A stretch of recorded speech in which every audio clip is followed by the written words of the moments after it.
في نياتهم وأعمالنا في أعمالهم وعلومنا في علومهم وأخلاقنا في أخلاقهم ومقاصدنا في مقاصدهم ومطالبنا في مطالبهم ونستحضر أرواحهم الزكية الطاهرة في هذا المسجد المبارك ونهدي لهم الفاتحة وإلى حضرة النبي المصطفى صلى الله عليه وسلم بسر أسرار ونور الفاتحة. أعوذ بالله من الشيطان الرجيم. بسم الله الرحمن الرحيم. الحمد لله رب العالمين الرحمن الرحيم مالك إياك نعبد وإياك نستعين اهدنا الصراط المستقيم غير المغضوب عليهم ولا الضالين رب اغفر لي ولوالدي وللمؤمنين. بسم الله الرحمن الرحيم. الحمد لله رب العالمين والعاقبة للمتقين ولا عدوان إلا على الظالمين. وصلى الله وسلم على سيدنا وحبيبنا وشفيعنا وعظيمنا ونور قلوبنا ومنقذنا ومولانا محمد الفاتح لما أغلق والخاتم لما سبق ناصر الحق بالحق والهادي إلى صراطك المستقيم وعلى آله حق قدره ومقداره العظيم. صلاة تفتح لنا بها أبواب الرضا والتيسير وتغلق عنا بها أبواب الشر والتعسير وتكون لنا بها وليا ونصير. أنت ولينا ومولانا فنعم المولى ونعم النصير.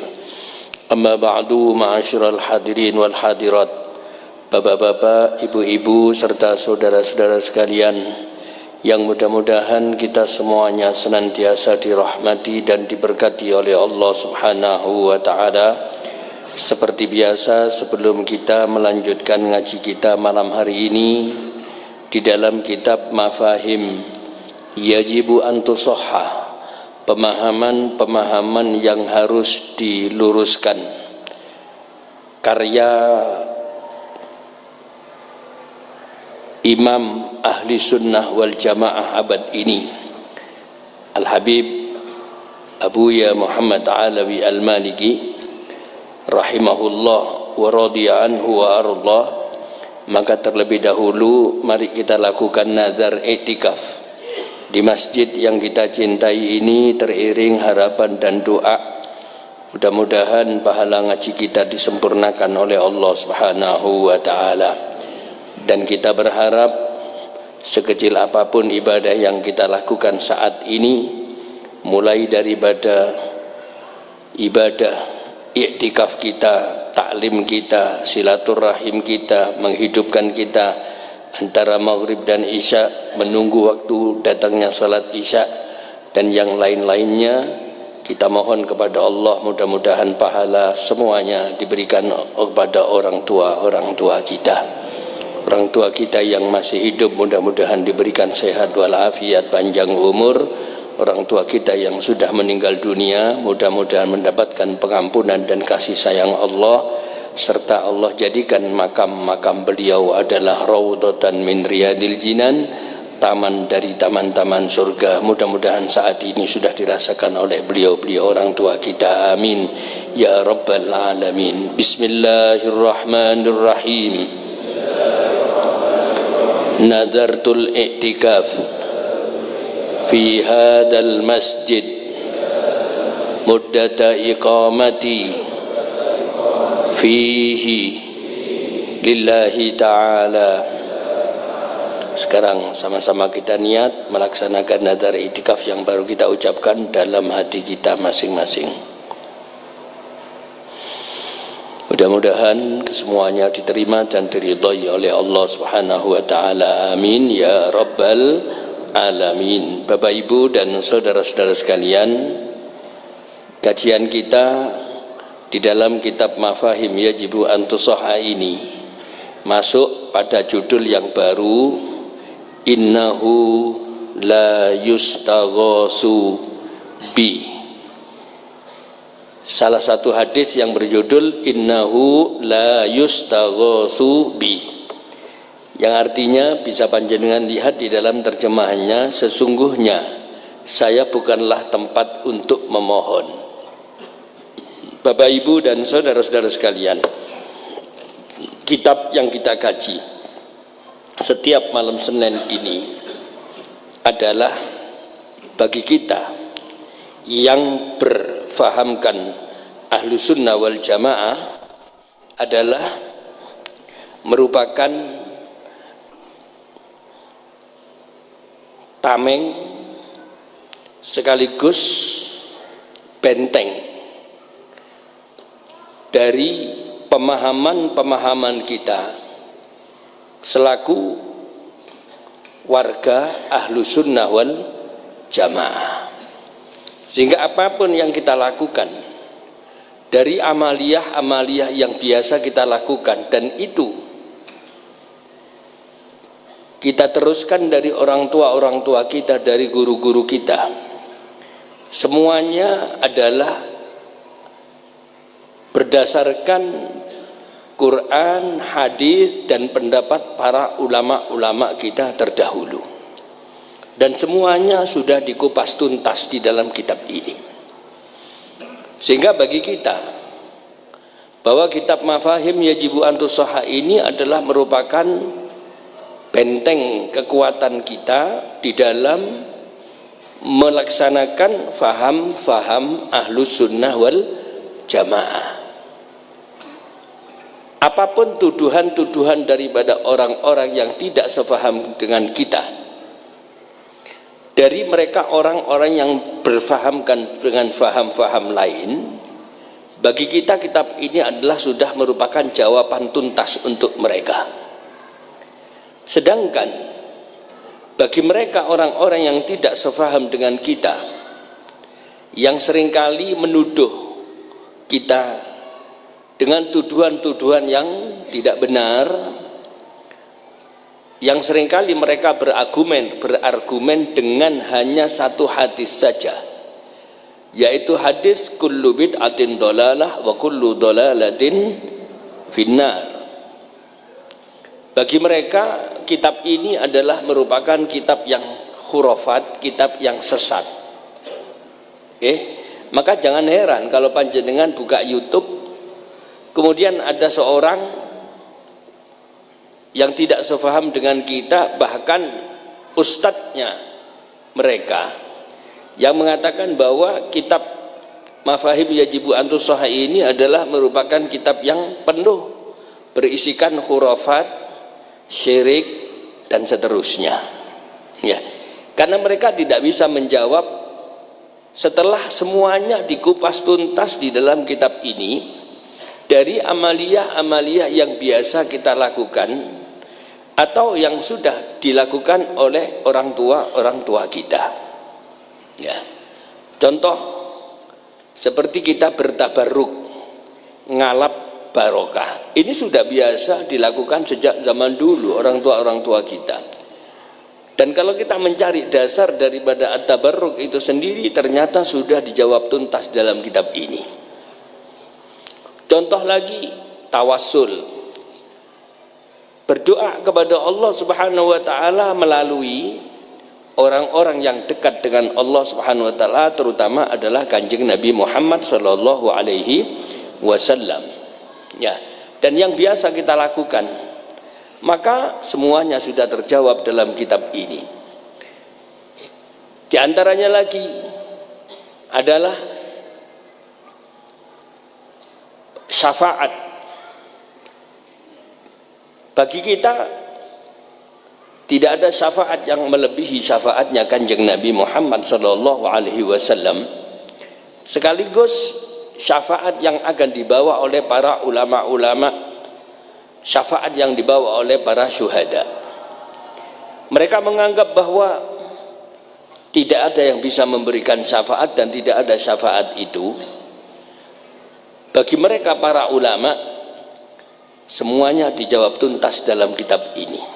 Sehingga karena kitab ini adalah menjawab tuntas tuduhan-tuduhan yang mereka lakukan, maka dianggapnya kitab ini adalah kitab yang sesat.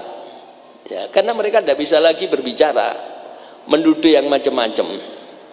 Orang ziarah kubur dianggapnya sesat, orang tahlilan dianggapnya sesat. Walhasil yang tidak seide dengan mereka, yang bukan amaliyah mereka, dianggapnya adalah amalan-amalan yang sesat. Ya, bahkan tuduhan yang tidak mendasar ketika menuduh bahwa orang-orang yang tahlilan itu adalah kebiasaan orang-orang Hindu.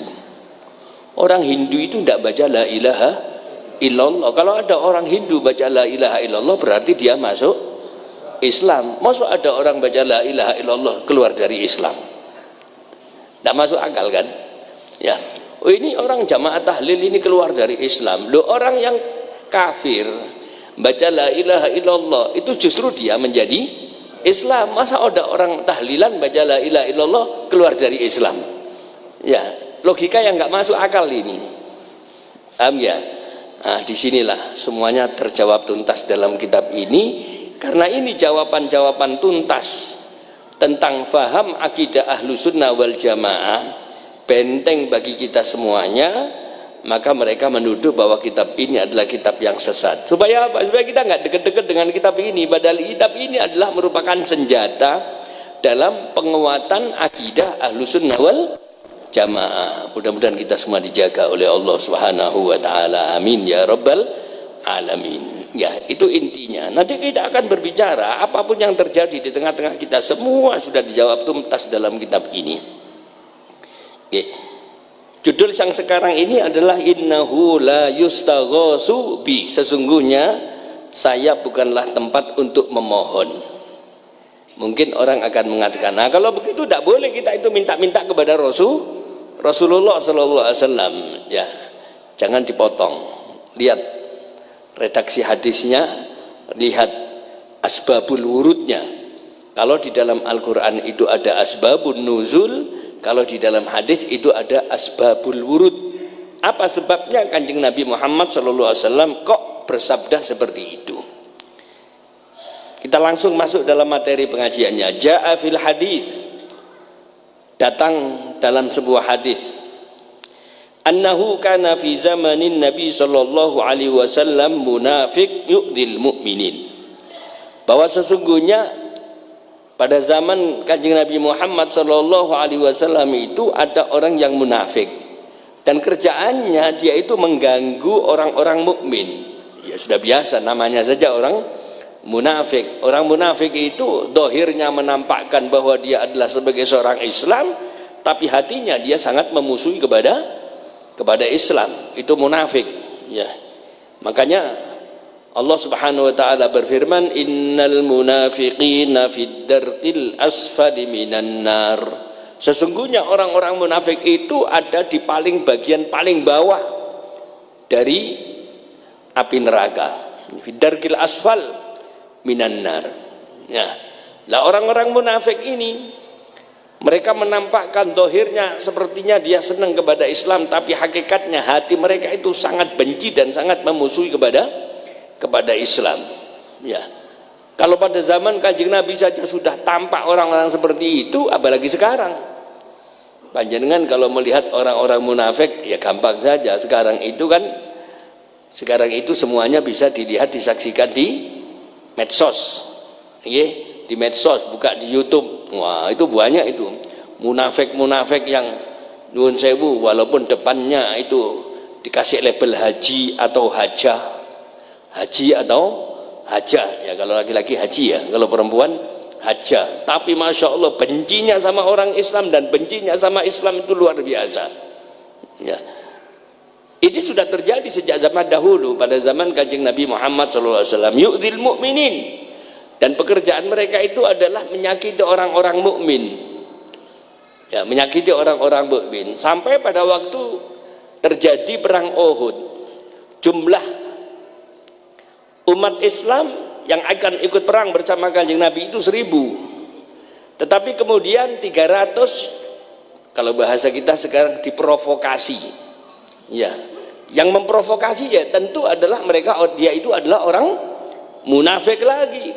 Gayanya ikut bersama Kanjeng Nabi, tapi di balik itu justru dia memusuhi Kanjeng Nabi Muhammad sallallahu alaihi wasallam. Sehingga 300 orang terprovokasi dan kemudian kembali lagi ke Madinah dan tidak ikut perang bersama-sama dengan Kanjeng Nabi Muhammad sallallahu alaihi wasallam.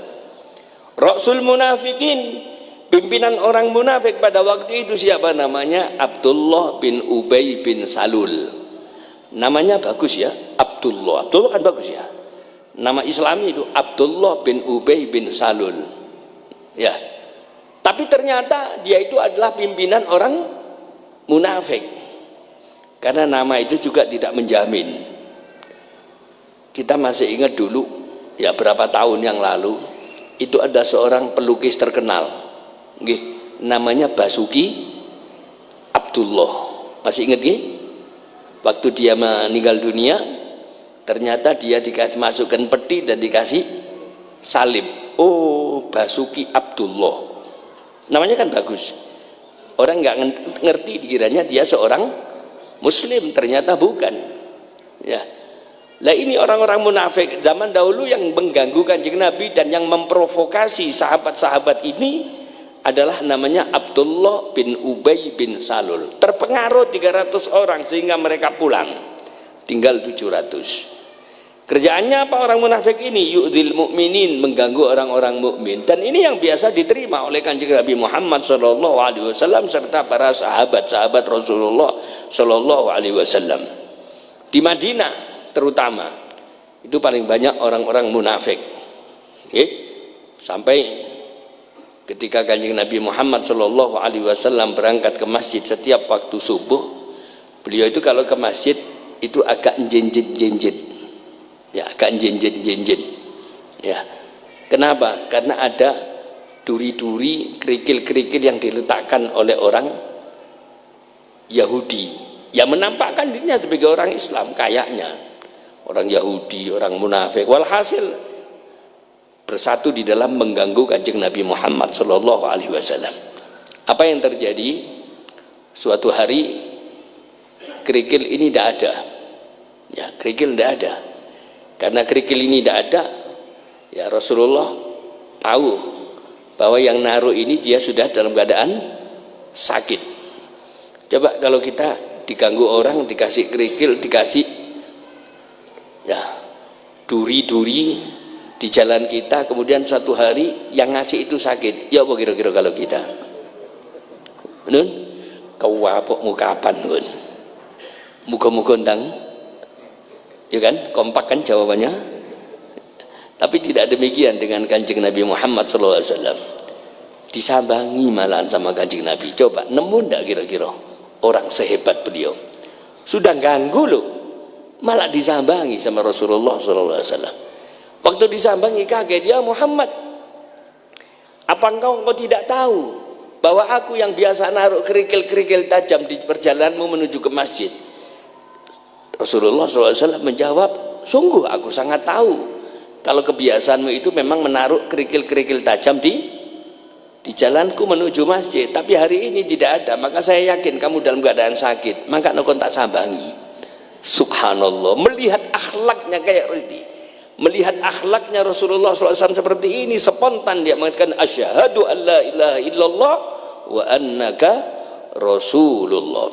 Ya, melihat akhlaknya Kanjeng Nabi Muhammad sallallahu alaihi wasallam, langsung dia mengucapkan asyhadu an la ilaha illallah wa annaka Rasulullah.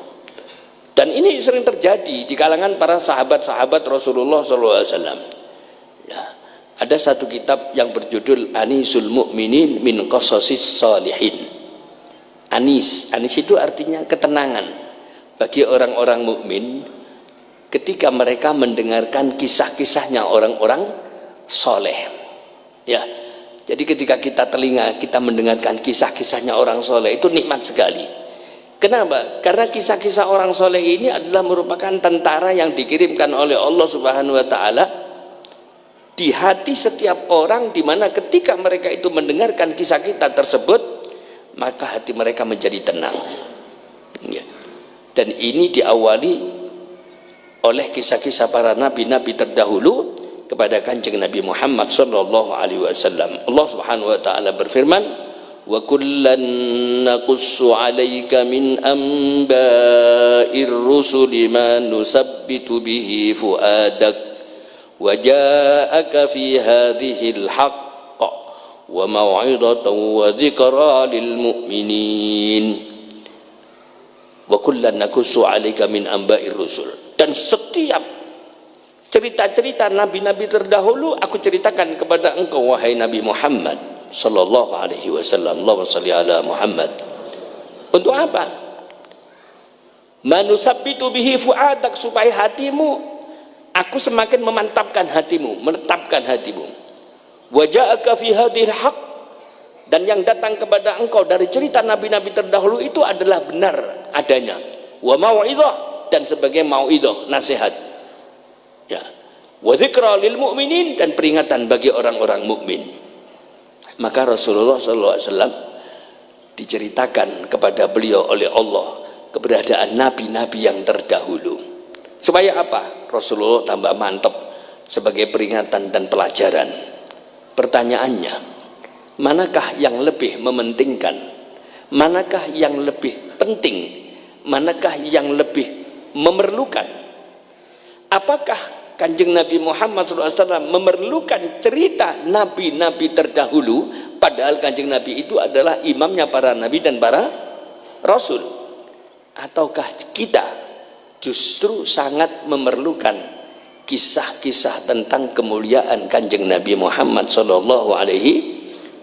Lah kalau Kanjeng Nabi saja diceritai oleh Gusti Allah, diberitahu oleh Allah cerita-cerita nabi terdahulu supaya semakin mantap imannya, apalagi kita, justru kita sangat lebih haus terhadap cerita-cerita tentang keagungan Kanjeng Nabi Muhammad sallallahu alaihi wasallam. Itu jawabannya. Maka kita lihat bagaimana Kanjeng Nabi Muhammad sallallahu alaihi wasallam diganggu, sing ganggu loro disambangi. Ya. Nah kalau nyambangi kan tidak mungkin lawaran, ya. Ya, nyambangi. Sudah disambangi, sudah didoakan, Masya Allah. Ini sebelumnya Kanjeng Nabi juga begitu. Rasulullah Shallallahu Alaihi Wasallam itu biasa ke pasar belanja, ya, membelanjakan untuk istrinya, itu biasa itu.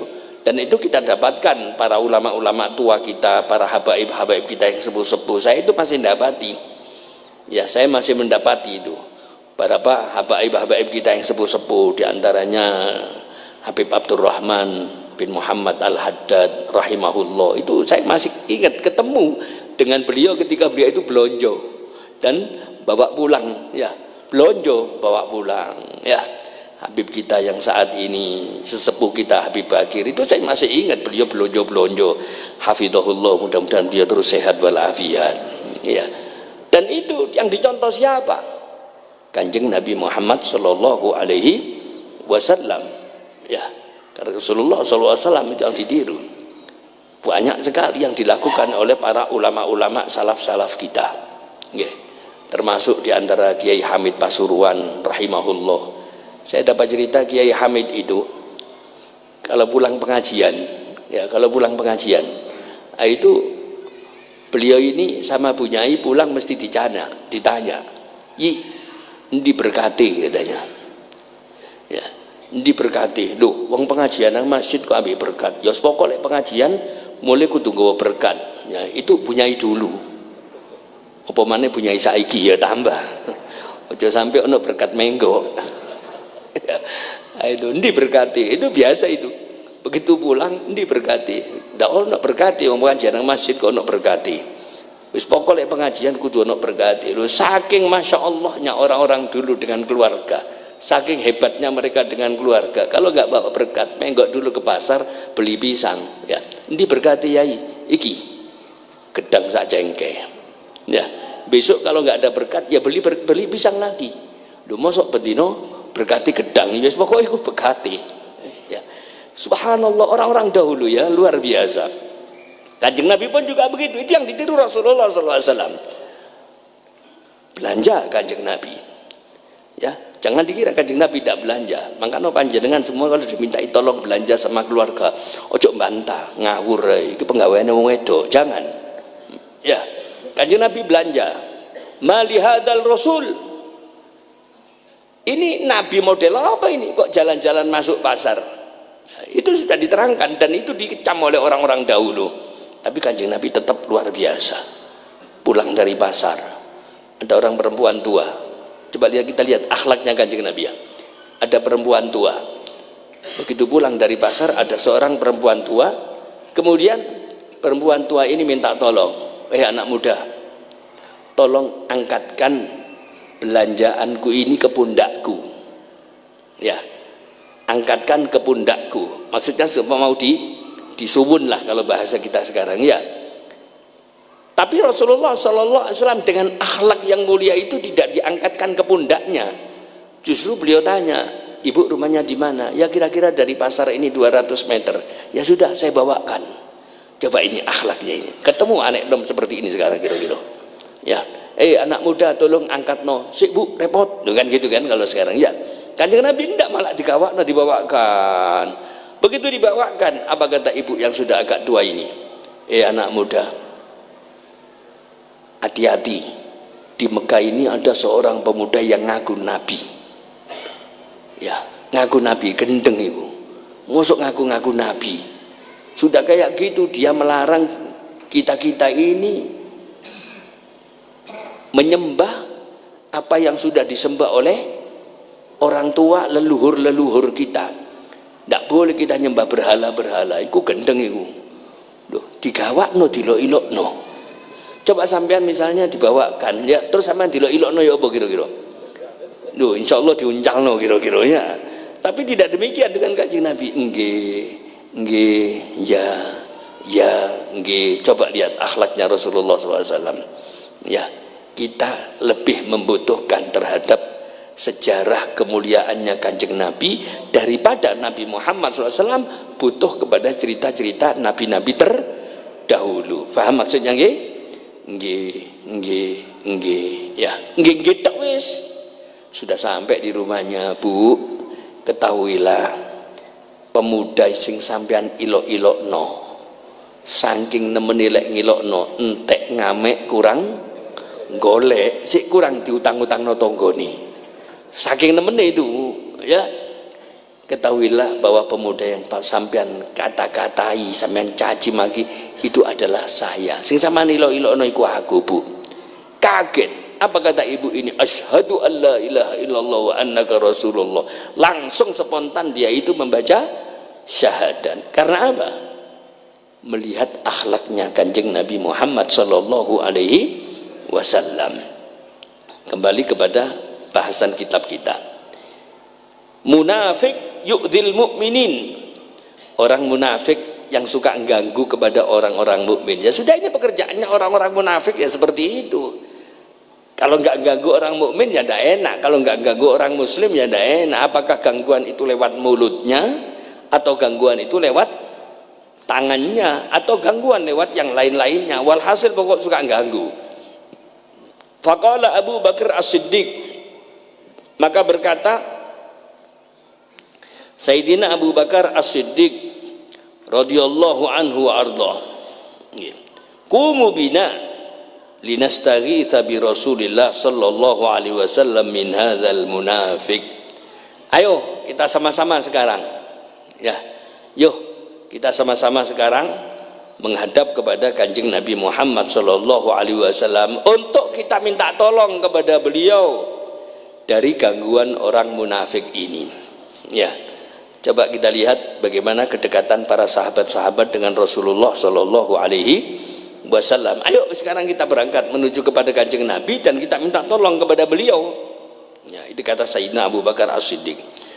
Faqala an-nabiy sallallahu alaihi wasallam, diceritakanlah kejadian itu kepada Kanjeng Nabi Muhammad sallallahu alaihi wasallam dari gangguan yang sering diterima, yang sering mereka terima dari orang munafik ini.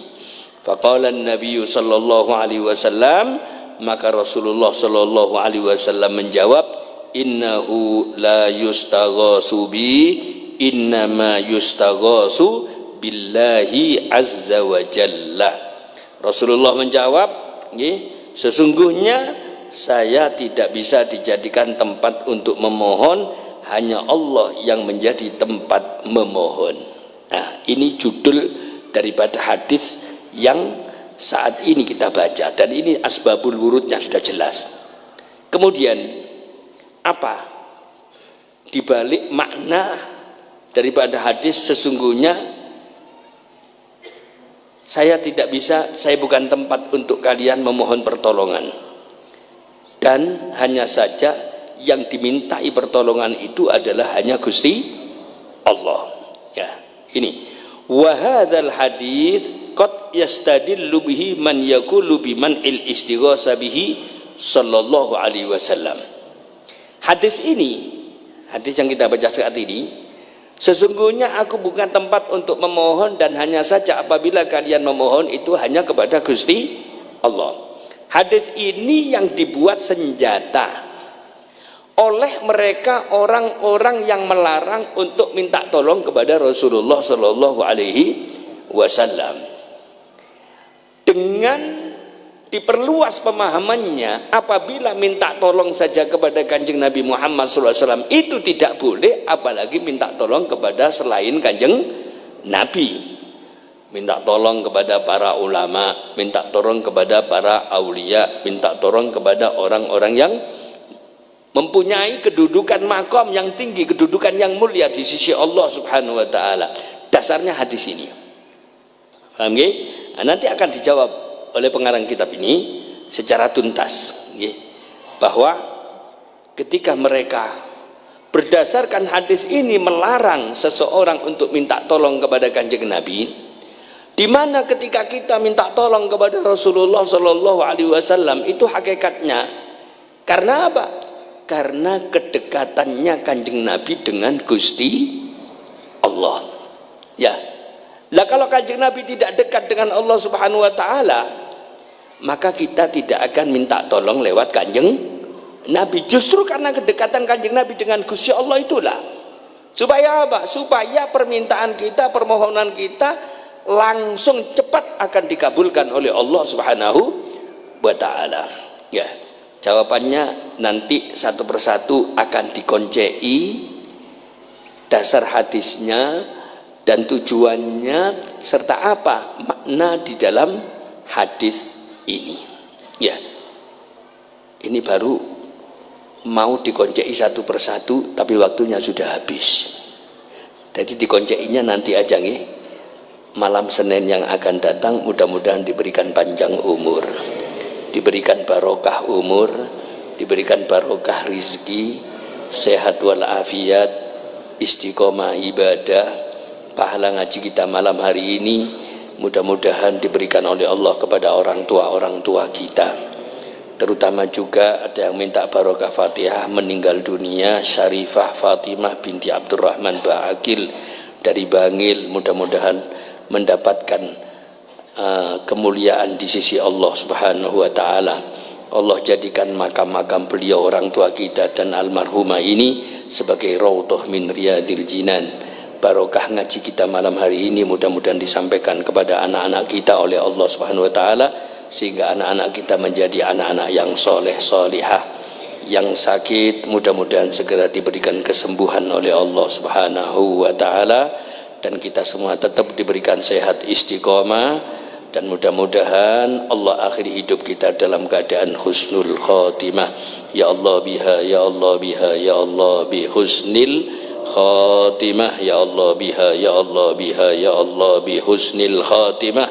Ya Allah biha, ya Allah biha, ya Allah bi husnil khotimah. Mudah-mudahan Allah berikan kita husnul khotimah setelah panjang umur, sehat walafiat, istiqomah ibadah, termasuk Majelis Taklim Al-Hasani malam hari ini berada di Masjid Raya Al-Mustaqim Sawu Jajar 2. Mudah-mudahan Allah berikan kita istiqomah, dan ketika malaikat Israel akan mencabut nyawa kita, mudah-mudahan lisan kita dimudahkan untuk mengucapkan kalimat La ilaha illallah, La ilaha illallah,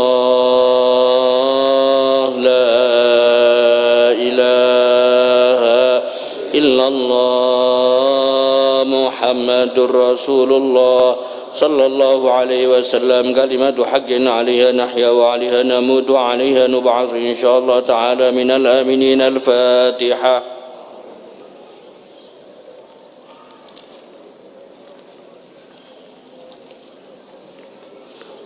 يا أرحم الراحمين يا أرحم الراحمين يا أرحم الراحمين فرج على المسلمين يا ربنا يا كريم بنا يا رحيم أنت الجواد الحليم وأنت نعم المعين وليس نرجو سواك فادرك إلهي درا قبل الفناء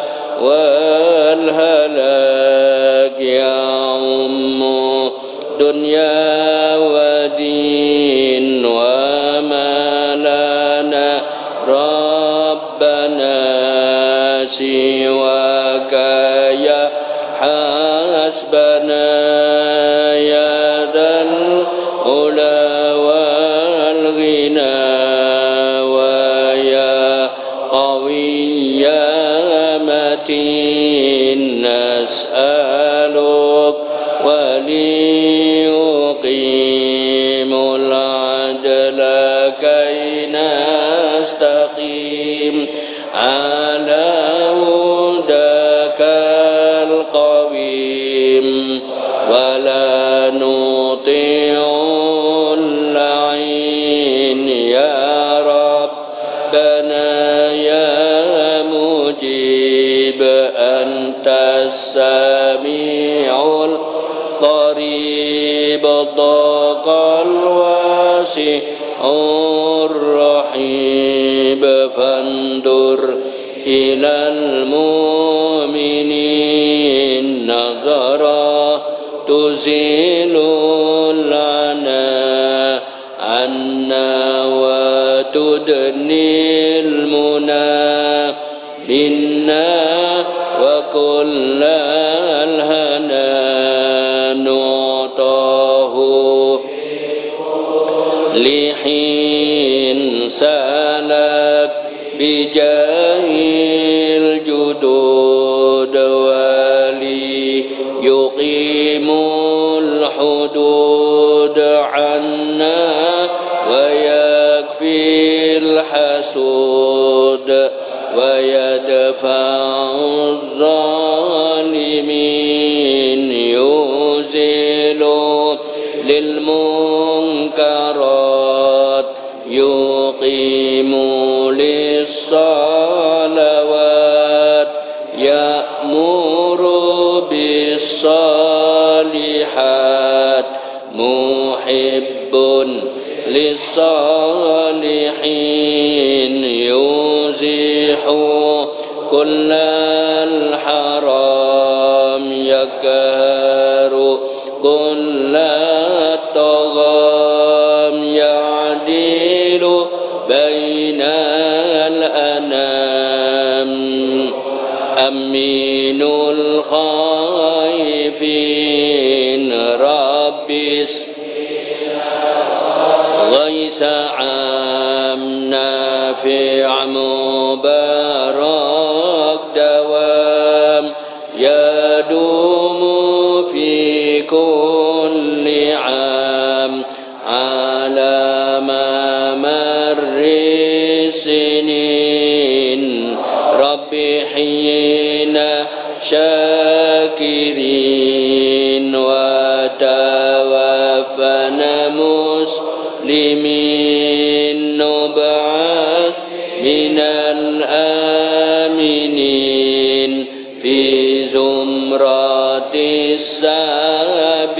السابقين بجاه طه الرسول جد ربنا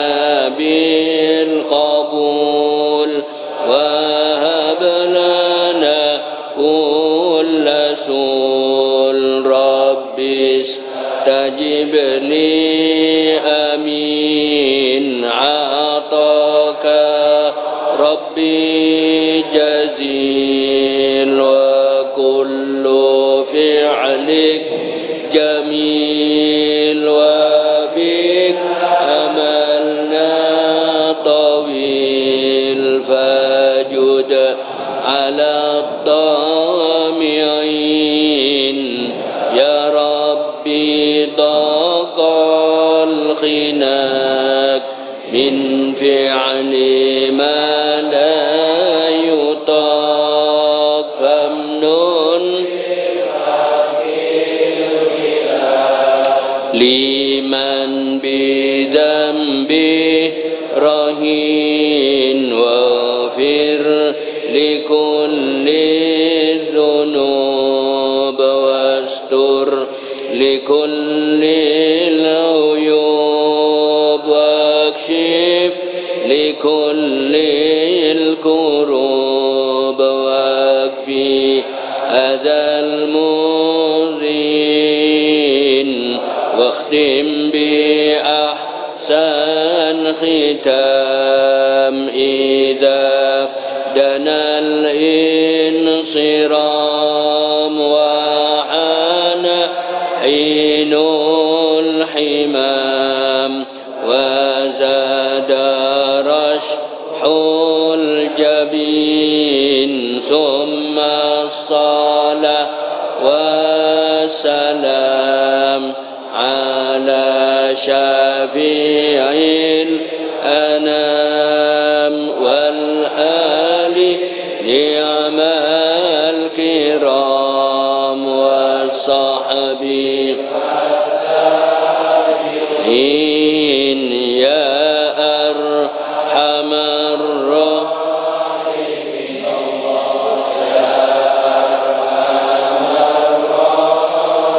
الراحمين يا أرحم الراحمين